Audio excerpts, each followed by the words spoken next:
Yeah, do you or your partner nitpick each other all the time? Are you always finding ways and focusing on the negatives, how they didn't meet your needs, what they never do for you? Look, today we're talking about a huge marriage breaker, criticism. And don't we all know about this one too? Lord, if you're like me, you know about this one because I am a fool when it comes to this. This episode can be one of the biggest game changers for your marriage. And if you use the tools that we're going to give you today, you can immediately change the direction of your relationship. Look, guys, welcome to the Legacy Driven Marriages podcast, episode number 54. I'm Walt McKinley, and I'm here with my beautiful wife and my partner in crime, Stephanie McKinley. Hey, y'all. Man, we love that you're here. So please just take a second and subscribe to the episode. We're in the middle of part 2 of a 4-part series. We don't want you to miss a single episode of this. And also leave us a review. We've gotten a couple good reviews the last few weeks. And let me tell you what, that's fuel for Stephanie and I. But more importantly, every time some more reviews go up, it seems like we rank on Spotify or Apple, and then we get more downloads and we reach more marriages. And it's such a win-win, but we can't do it without you. So please take 5 minutes and go drop us a review. It is free to do. So look, guys, like I was just talking about, we're in a 4-part series on toxic and hurtful communication habits that are ruining marriages around the world. Today in part 2, we're about to get super real on something that all of us do, and that's giving criticism to the people that we love the most. Stay tuned throughout this whole episode because, as always, at the end, we're going to give you some tactical things that you can do starting today that can get your marriage back on track almost instantaneously. I mean, the repair that you can do in your marriage in a pretty short period of time when you're intentional about not giving criticism to your spouse really is a game changer. And look, guys, we understand criticism shows up in relationships in all sort of ways. When you first start dating, you're not giving any criticism because you're in the puppy dog love stage. You're just having fun. Everything they do, you don't worry about the flags. You don't worry about them being late. They don't worry about you throwing clothes on the floor, putting the toilet seat down. No, it's all cute. But at some point, you get really comfortable. The resentment starts to build. I think once you move in together, that's when it all changes. Yeah, that is too. Because then you're there after work with your tire. Boy, let me tell you, because it changed for us too when we moved in together. Big time. And so look, we know what it's like to be critical of each other. Stephanie and I have done that. And when we did it the most is when the resentment was the highest in our relationship. Episode 1 of this series, we talked about the contempt, and that was high in our relationship. And right on the backside of that contempt and that resentment starts to come criticism. And man, let me tell you, it is a deadly spiral, a death roll for your relationship, and it will be the thing that destroys you faster than anything else. So I can't wait to dig into this one today, because let me tell you, we have all played a part in not doing very well in this category in one way, shape, or form. Let me tell you guys, Walt and I, just in prepping for this episode, we both can see a lot of ways that we have both been very critical of each other in many ways and all throughout our marriage. I would say for me, I was telling him that at the early parts of our relationship, I feel like was when my criticism was probably the worst, was in the beginning when we first moved in together, because that's when we start to, you have that storming norming period where it's like, we got to get used to living together now and having to share all of these things. What is this compromise you're talking about? Yes. Who wants to do that? I want it my way. And that's when there starts to be dirty clothes on the floor and dirty dishes in the sink and laundry and all the things that you didn't have to face together when you were just courting each other now becomes this, oh, how are we going to compromise on some of this stuff? And how do we, get used to each other? Because sometimes, well, it'd be easy if we were the same and we both were super clean freaks and, I never had to tell him anything. then everything would be rainbows, but that's not how it usually works. And what's crazy is, even if, let's say, we were both, and now I'm not dirty. Don't let Steph play me on here right now.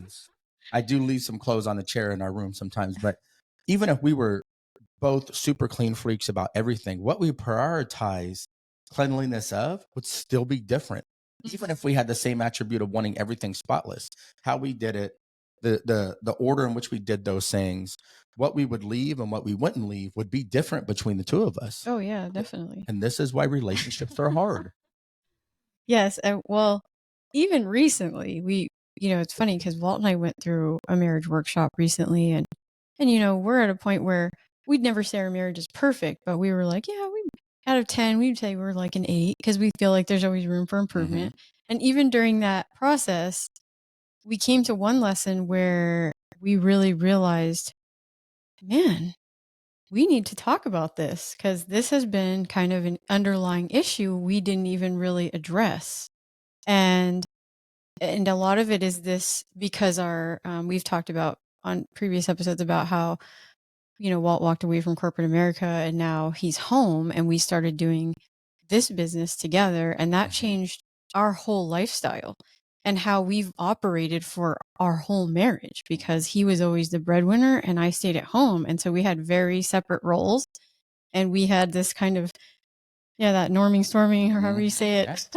Well, it's like we had super traditional roles in our house where you took care of the home, you took care of the kids. I went to work every day. So you provided in the home. You created, turned the house into the home. I went out to financially support our family and create the stability to provide and protect. And then we would melt some of those things together when we were both home.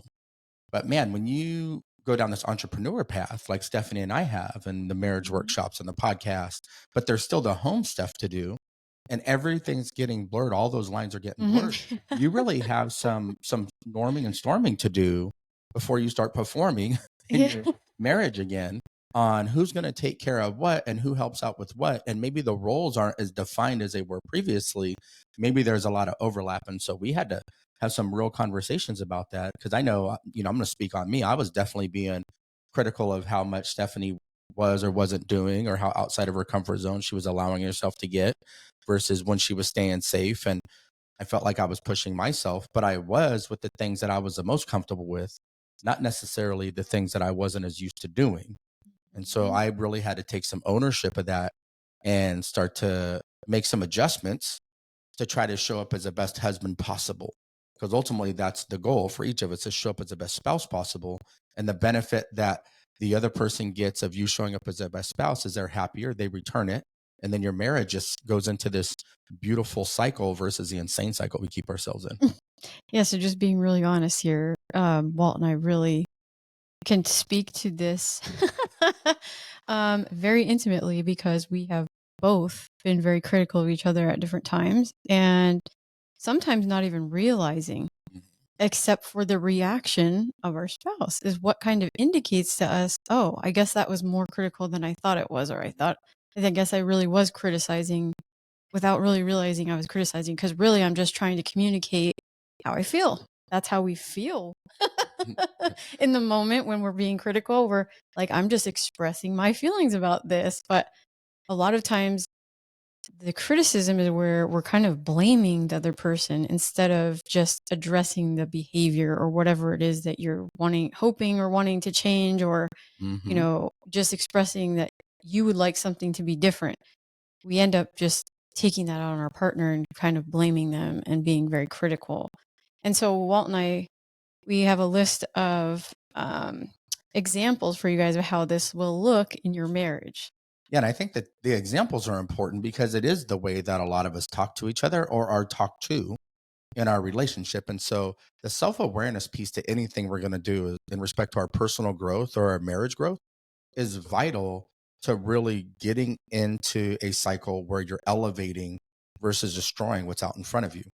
That's why we like to come with some of these examples that we're going to give. So we're going to go through, I don't know, 6 or so examples of things that people say that are critical and how you can maybe adjust your response, because your need is still there, right? The emotion behind what you need from your partner is still there, but maybe the way you're communicating it, if shifted just a little bit, can keep the focus on you, how you feel, and what you would hope to want or need, and help you reach a compromise or a resolution even faster than poking each other in the chest all the time and saying mean things to each other that just put up walls and make people defensive and then just cause a lot of hurt and pain unnecessarily.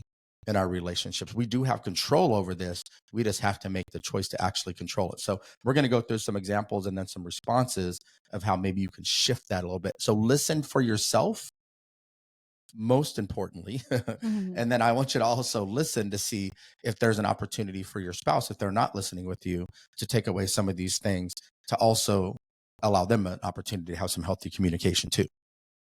Yeah, I want you to pay attention the next time, you know, this is what we always try to do, is just create this awareness for you guys. And then once you have that awareness and you catch yourself in those moments, next time you catch yourself saying something critical, and you can tell by the reaction of your spouse, like, just watch the reaction, because if they immediately get defensive, or they immediately look hurt, or you're not getting the response you hoped or wanted, then you probably should come back and rephrase or apologize and say, hey, that's not how I meant that. I'm sorry, that probably didn't come out the way I intended. This is really what I'm seeking, or whatever. But we're going to kind of give you guys that, like, how this looks and some of these examples, and like how you could rephrase to where you would be communicating what you actually wanted to say without being critical, without blaming your partner and making them feel like they did something wrong. Well, why don't you take that first one, Steph? So first, it says, you always leave your dirty clothes on the floor. You're so lazy and inconsiderate. So we mentioned this last time, even in the contempt examples, about using this word always, using terms like always or never. Absolute statements. Stay away from them. So a better way to phrase that might be, I'd appreciate it if we could both make an effort to keep our space tidy. So see how the difference in, you're not putting the blame on them, you're saying we. So you're going to say, like, we're both going to do this, instead of saying you're attacking them and saying, you're saying they did something wrong in the first one. When you say you always leave your dirty clothes, or instead of saying, it'd be nice if both of us do this. Yeah, and that doesn't mean you can just only maybe take the second part of the sentence out, where you're so lazy and inconsiderate, but you still say you always leave your dirty clothes on the floor. You have to shift the whole narrative of the statement. I'd appreciate if we can both make an effort to keep our space clean and tidy. I would.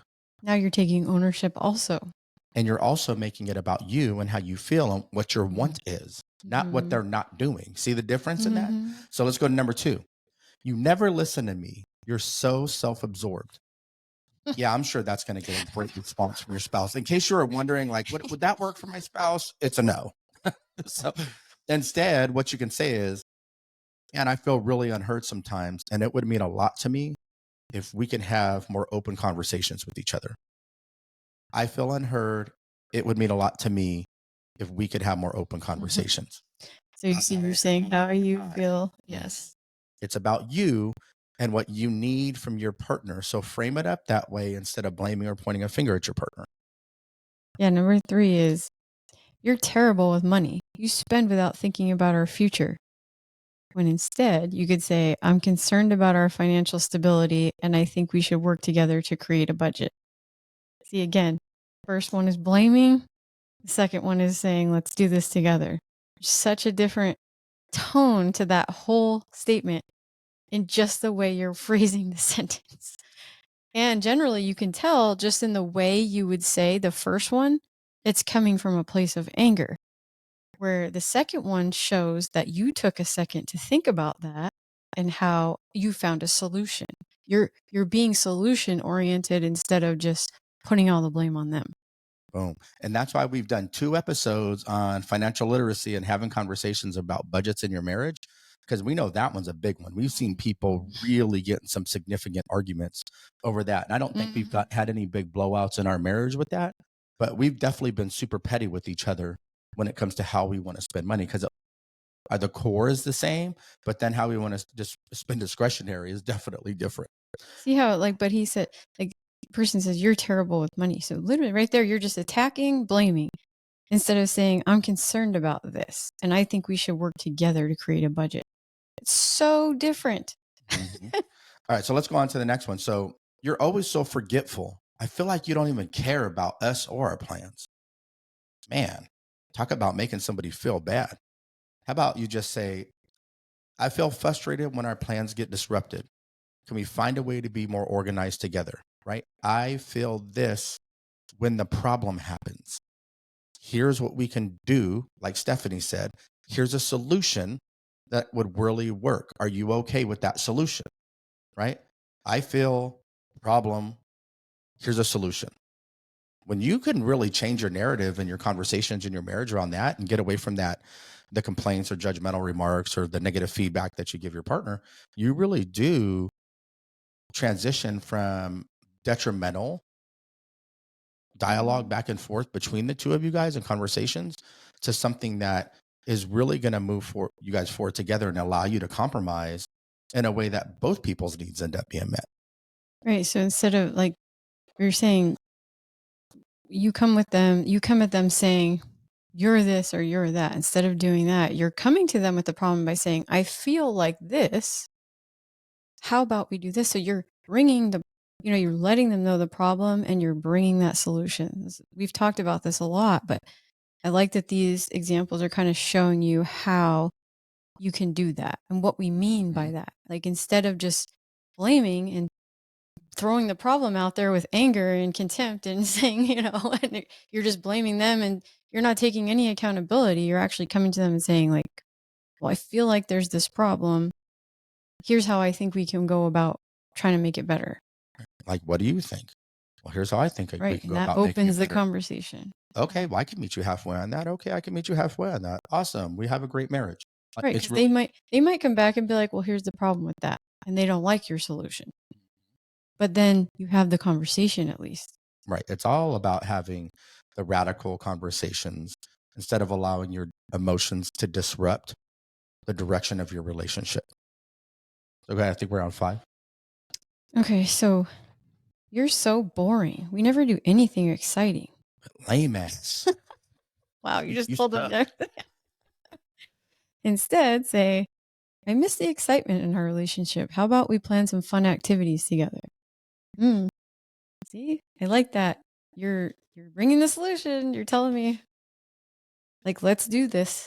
Let's do this together. You suggest an activity to do together. Like, anytime you do that kind of thing, you're moving your relationship forward, not taking it back.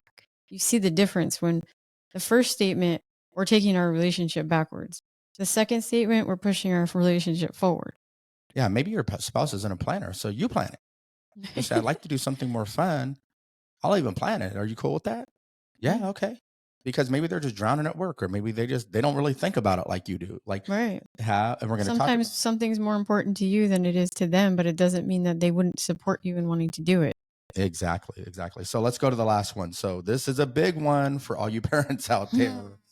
You never help with the kids. I have to do everything. There we go again.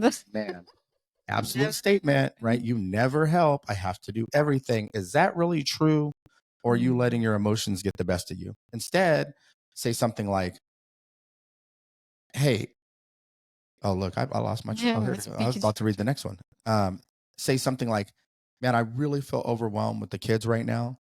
Can we talk about how to share parenting responsibilities more evenly? I could really use some help. Again, it's about you, how you feel, and what you need, and then allow your partner to really help you in that. But they're not going to be on their heels looking to fire back and say something Right. critical of you or get defensive or put this wall up or shut down or have contempt or the resentment that builds up. They're going to, because your approach is different, their reaction to your approach is going to be more like a response that creates some dialogue where you guys can have a real conversation about meeting somewhere in the middle on that. Man, it's such a doing this type of communication, it's not really natural because we're not taught to communicate in this way. So it takes a ton of intentionality. So if you're not showing up well, if you saw yourself in some of those examples that we just talked about, man, it's okay. Give yourself some grace. But now that we've created the awareness, now you have a choice on how you're going to start to have this conversation with yourself first and then with your spouse after. So if you need time to prepare your thoughts, take the time to prepare your thoughts.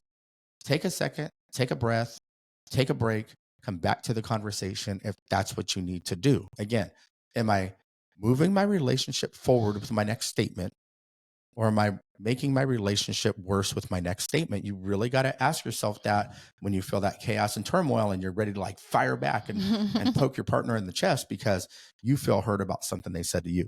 Like, don't you see how when you say you never, immediately, the second you say that comes out of your mouth, the other person is immediately on the defense on how to defend themselves. Because you just attacked them and told them they never do this. So what are they going to do? They're going to respond by defending themselves and saying something about how they do it, or, it's immediately going to be a defense, though. It's not going to be a solution. Yeah. And, there's so many people I hear, and I think husbands think this more. Wives, I think a lot of times will actually say this more. You should have known that I needed whatever it is. You should have known that I wanted whatever it is. And man, that's such a critical statement. If they knew, they probably would have did it. Or a man's laying there and maybe you're laying in bed and you want sex and you want your wife to initiate and you're thinking, she should know that's what I want. And then you're just allowing this resentment. You're just laying there angry and they can almost feel the heat and the anger coming off of you. When maybe if you just said, hey babe, like I'm feeling a little worked up. It's been stressful lately. Could we get busy tonight? And they might be like, you know what? I was thinking about the same thing too. Let's make that happen. Or maybe they say, I'm not really feeling good, but tomorrow night for sure. You can't assume somebody knows what you want or need. You have to have the conversations if you're going to make your relationship different. So you got to ask yourself at some point, am I going to sit here and keep complaining about my spouse and take no responsibility and expect them to just somehow understand what I want, or they should just know because they have ESP and these amazing superpowers of being able to see into my soul and my heart and what I need? Or are you actually going to tell them those things and give them opportunity to provide it to you? It's your choice. But otherwise, you're going to end up in this contempt and critical cycle. This is only 2 of the 4 things. Wait till we get to the next 2 weeks. That are going to destroy your relationship. They are literally destroying marriages around the world right now, which is why we're getting so passionate as we talk about these things. And I want to jump into these key points. There's always these tactical things that you can start to do. There's one thing I wanted to add, because you brought up the you should. That's another big one that is very critical. As soon as you say you should have done this, it puts that person they feel guilt and shame when you say that, because you're basically saying they should have known, like they did something wrong again. Chastise, like shame on you. Yeah. Like you're their parent. Like that's never going to turn out well either, because they're just immediately, again, you're going to make them just feel bad. And that's not pushing your relationship forward at all. It's taking you 2 steps back and making you further apart from each other when you do these things. We want to do things that draw us closer. And so that's why we're trying to show you a better way to approach this and say things. Like, catch yourself in those moments where you want to be critical and take a step back and think about how you could rephrase that to where you're going to bring a solution to them. And we've been married 24 years. Trust me, we want to be critical.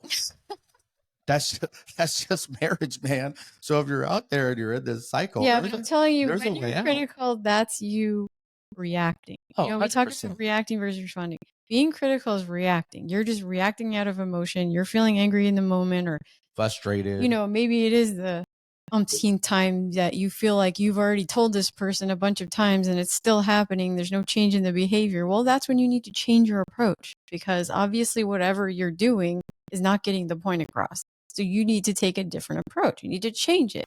Because if you just keep repeating yourself in the same way, it's not working. And a lot of times, I was telling Walt this before, that when we say this kind of stuff, a lot of times it actually makes the person dig in and want to do it to you more, or do it worse, or, to prove their point back, or just to hurt you because they feel hurt that you talk to them that way. So then they're like, well, I'm just not going to do what they asked, because that's your way of getting back at them. And you get into that negative cycle. I'm going to show you. You think I leave my clothes on the floor? Just wait. I'm going to show you what it really likes. So it's like when you give a teenager an inch, man, they take a mile. Those y'all with teenagers know what's up.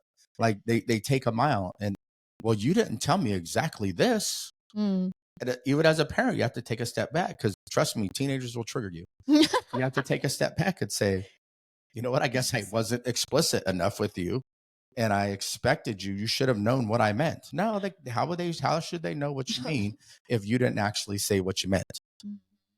By the way, don't forget that you're a model of this for your children. So they're going to learn how to not be critical also by watching you.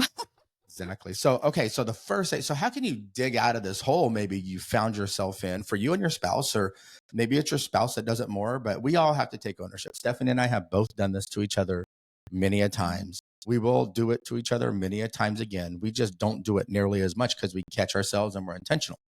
One of the first things I think we realized is you have to have some empathy for the way people do things. People, their life experiences, the way that they were raised, what they like, what they don't like, how they prioritize what's important to them. It's all different for every single person. There's no two people that are exactly alike. For sure, not in a marriage where most of the time opposites attract. So you really got to have some empathy that your spouse may just do things a different way, that your approach really is different. But is there really a right way? You might think there's a best way, and maybe that is the best way for you, but there's not really a right way. So I'll give you a quick example. So Stephanie and I'm very methodical, very thought out with some certain things, especially like if we're going to go run errands. And not that Stephanie's not, she's methodical and thought out in a different way than me.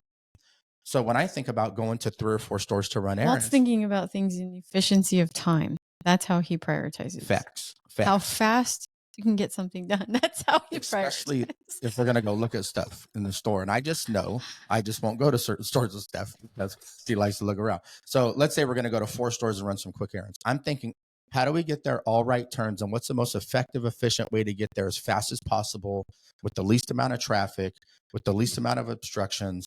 Is there any construction in that area? We'll go around that. These are all the things that I'm thinking because my mind thinks in time, partially because I grew up in a lot of chaos and where I wasn't in control of things. I like to control, partially because I was in the military for 2 decades. And if you're 15 minutes early, you're on time. If you're on time, you're late. And partially it's just, I like to be efficient when it comes to my time because I like to do other things. I don't like to run errands. Stephanie thinks about it just differently. She's thinking of, I don't know, why don't you tell me what you think? Because I feel like you think more along the lines of, okay, what are the big stores I got to go, where I got to return the most stuff to first, or whatever we're doing when we're out and about, where do we got to pick up the most stuff? Or you might even be thinking, okay, if we're going to go to 2 grocery stores, what's more perishable? I'm not going to go to ice cream at the first store when we can hit that at the last store because it's going to melt, regardless of which right-hand turn is where. It's just different, right? Mm-hmm. Very different. And you hear us laughing because when we say very different, bro, I'm telling y'all, it's very different. Well, that's like even just getting out of the house. As a woman, I'm thinking like the house is a reflection on the woman most of the time. And that's how I feel. That's how I was brought up. And so I don't even like leaving the house without the pillows being fluffed and everything's picked up. And because I think if someone stops over, like it's always a reflection on me. That's how I feel. And I will get judged for it. So, and plus I just like it. I like my stuff all tidy. And I don't know. It's just something about I like it to be that way when I leave. Walt could give a crap about that. I could care less. He's about how do we get out there, get it done, and get back here as fast as possible. That's all he's thinking about. I'm like, fluff up the pillows when we get back. Nobody's coming over. We're not going to be here. She's like, well, what if somebody comes? Oh, but we have teenagers and they're bringing people in the house all the time and people just stop by. Trust me, every time I don't do it, that's when people come by. Different. But it really is. But there really is no best way. The best way is the way that you do it. So have some empathy that your spouse really is different. Well, and I have to say, I'm just going to say this real quick because this was something that was a real point of contention earlier in our marriage too, like when we first had kids, because I always like to get, I don't know, I just have a thing about maybe it's energy level, I don't know, but I like to get all my stuff done at home before I would go out and run errands because I felt like I can do this while I'm not dressed up, like I will just be in my pajamas or, lounge clothes and I can get all my chores done. And then I would go out and do the grocery shopping or whatever errands I had to run because I'd have to get dressed for that and go out and come back. And Walt always thought that I should go grocery shopping or whatever the errands were first. For whatever reason, he had in his mind that it was better to just do that first, get it knocked out, and then come back and do the other things. So we did not see eye to eye on this at all. So there were so many times where he was telling me I should have done it this way, and I was just getting so irritated. Like, stop telling me how to do my day because I have a way that I like to do it, and that's how I want to do it. But he also felt like because dinner wasn't getting done, like he was hungry when he got home from work and dinner wouldn't be done. And then he'd be like, well, if you had done it my way, dinner would be Well, but here's a good point to that. Here's a really good point to that. Because I said you should have done it this way, which was my way. done. You kind of dug your heels in more Hmm. and were like, nope, now I'm going to do it extra my way. I might have actually been a little bit more efficient with the way you thought it should have been done, but screw you now. I'm going to do it my way because you're kind of being an asshole. And so pro tip, fellas and the ladies, criticism don't work. I'm just giving you an example of how this played out in our marriage. And True. there, That's true. What she's talking about is really true. And so the next thing is, first one was have some empathy, right? We just talked about that. Next thing is be thankful, not hateful. Man, focus on what your partner does well in the relationship. I can't tell you how many people, and I've done this to you too, rarely, but I know I've done it, that not only will they criticize their partner at home, but then they'll go criticize their partner out in public in front of other people in an effort to embarrass them into doing what they want, I guess, or shame them into doing what you want. But man, there's nothing that will deteriorate a relationship more than showing out in front of other people. There's a difference between having a confidant and somebody that you can talk to, one of your friends that maybe you can vent to sometimes, not all the time, but because you shouldn't always be thinking negatively about your partner. But let me tell you what, man, you go in a group and you make your partner look like a freaking idiot, and it's a bad day. It's hard to start coming back from that kind of stuff. and to when be you're honest, doing that that reflects on you. If you're the Yes. one that's doing that, it reflects on you. People are looking at you like, wow, that's messed up. Mm-hmm. Like, you're messed up for, they will look at you differently. Like, I can't believe you rat your spouse out like that. Or they're really going to look at you like, man. Yeah. Yeah. They look at you, they look at your spouse, they look at your family, and then none of it's a good look. So Mhm. you really got to, if you're doing that, get your shit together. And, I don't really talk to you guys like that on this podcast. If you're doing that, get it together and don't let it happen again. There's also some things like this is another thing that this is a difference between Walt and I is he grew up and his family is very different from mine. There's a lot of extroverts in his family, there's a lot of introverts in my family. So my family likes to keep a lot of things private. They don't talk about a lot of things out in the open. And his family has always been like that. Like they tease each other or joke about each other in front of each other. They all do it. And I don't know, there's a lot of things that Walt would do like that he thought was funny, and he's like, just I'm joking, like, and thinking that it's funny, but and saying like he didn't really find those things embarrassing because he just felt like that's just how it is. Like he was used to that. That's how his family was. Where my family was really different about that, and we didn't do that. And my mom was definitely very, very private, and she did not like that kind of stuff. So that's kind of what I learned was like, you don't do that, and it's embarrassing. So even that, it's like, this is what I mean by there's a lot of things we're shaped by and other experiences in our life that we don't even realize we bring into the marriage, but we do. And even down to that, where we viewed that totally differently. Like sometimes I would say to him or I would get upset. It's like, um, let's just say like you passed gas or something and you're trying to hide it because that's embarrassing. And he'd be like yelling it out to everybody, oh, like making comments about it smells or whatever, like thinking that it's funny, but really you're embarrassing the other person. And so this is even those small details that, different personality types will view things really differently. Yeah. And don't act like what you're saying is a joke about your spouse, but it's really veiled criticism that you're trying to make a joke in spite of your spouse to get a laugh that's actually going to just embarrass him. Because the reality is it's a dig and you couldn't wait to get your dig in there on them.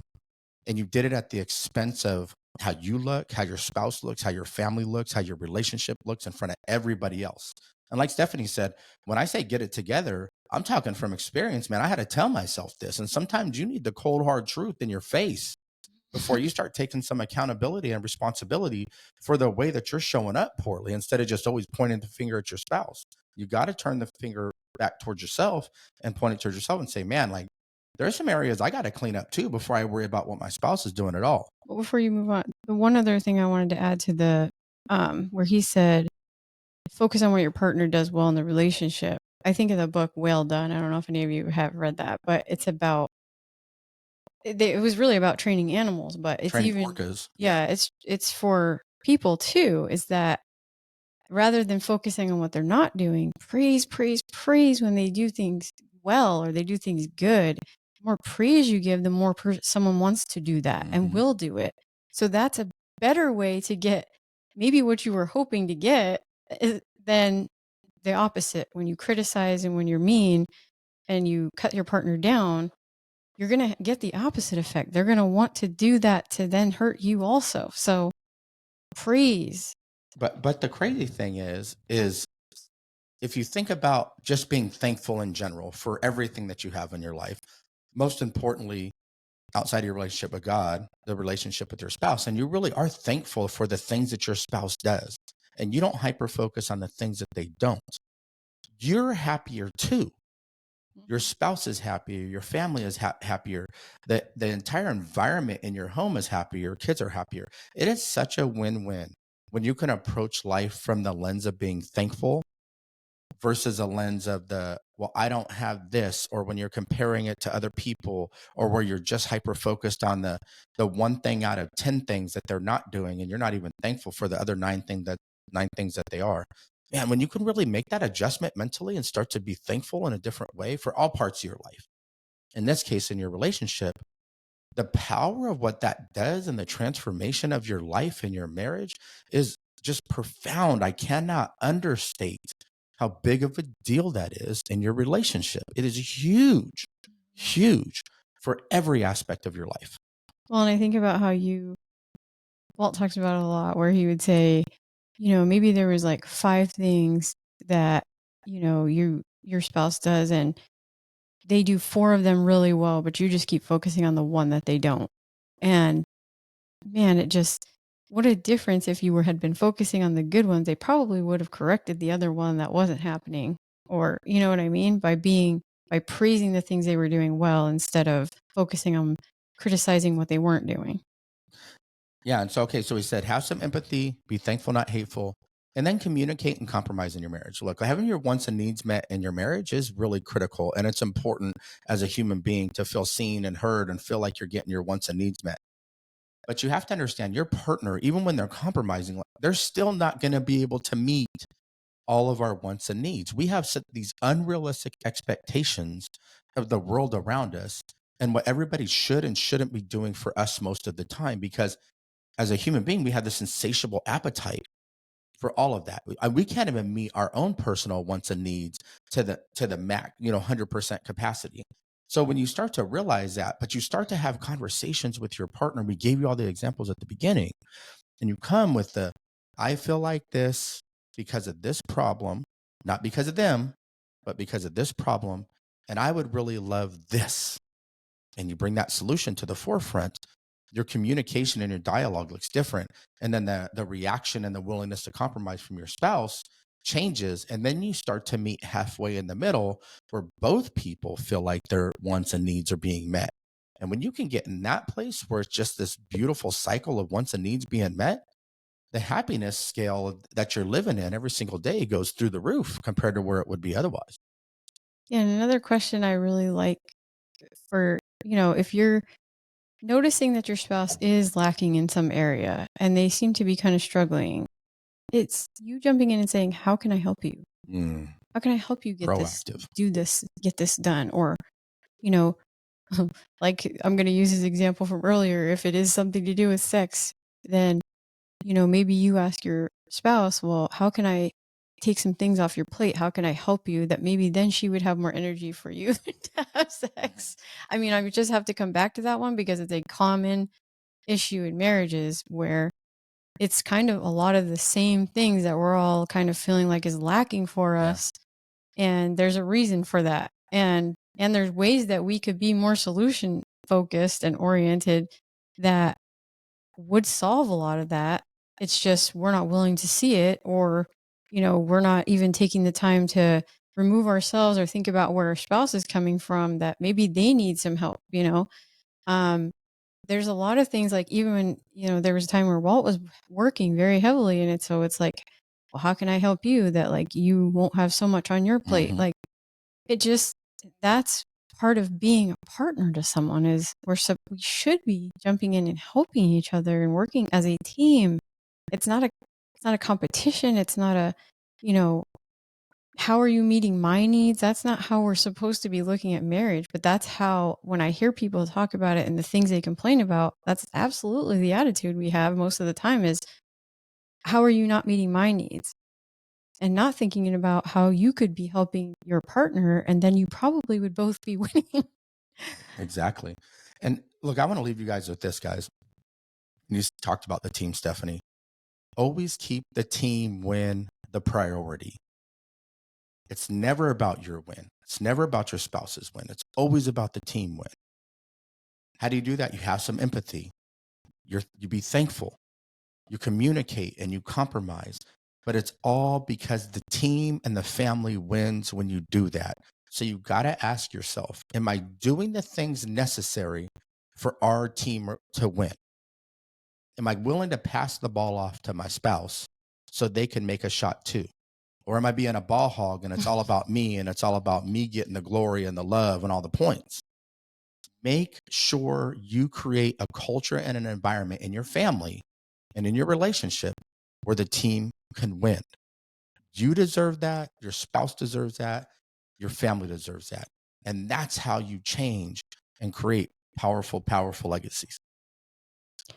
Choose your battles, and not everything needs a comment. Your spouse will be so much happier with you. Kind of like I was just saying about the it's all about finding that positive reinforcement, finding ways to praise them about the things they do well, and not focusing on the things you feel like. Have the talks, communicate when you feel there's an issue or a problem, or you're feeling unseen or unheard, or you feel like you've said the same thing a bunch of times. That's an indicator that there's something in the communication going on, that you're not communicating in a way that's getting through to them. So you got to figure out how to voice things to them that they can hear you. Because let me tell you, that statement that women are from Venus, men are from Mars couldn't be more true. Yeah, no doubt. No doubt. We definitely have experienced that so many times in our relationship where it's like, I feel like I'm communicating this, but he's just not getting it. Like, it's because I'm communicating it on my terms, and I'm communicating it in the way that I would hear it, or, that I see it, which is not necessarily how he sees it. For sure. Yeah, it's more like I'm communicating with you and I don't feel like you're hearing me. Well, I can't hear you because you spoke in Chinese and I understand English. That's the difference between men and women's dialogue. So you got to find some common ground in there, guys. Do that to create that legacy driven marriage that, let's be real, all of us want. All of us want that powerful, loving, thriving relationship, and it's at the fingertips. And this was the first 2 parts of a 4-part series where we really can continue to dig deep on toxic communication patterns that are just ruining marriages. Don't allow it to ruin yours. Dig deep on these, guys. Dig deep on these. Look, commit to building your marriage and your family by going to legacydrivenmarriages.com. You can sign up for a weekly newsletter. It's going to include more marriage tips, more tactical advice, things relevant to the podcast for that week. But it's really just about helping equip you with the tools in your toolbox that you can pull from in these moments, because you're not pulling from those when times are good necessarily. You're pulling from these resources and tools when the tough times come, and they do in a relationship. So make sure that you go to legacydrivenmarriages.com and sign up for that weekly newsletter. It's free. We're giving it away to you. But look, guys, until the next time, get into the arena of your marriage, keep fighting for your relationship, and keep elevating your generational legacy. And we'll see you guys next Tuesday. Let's go.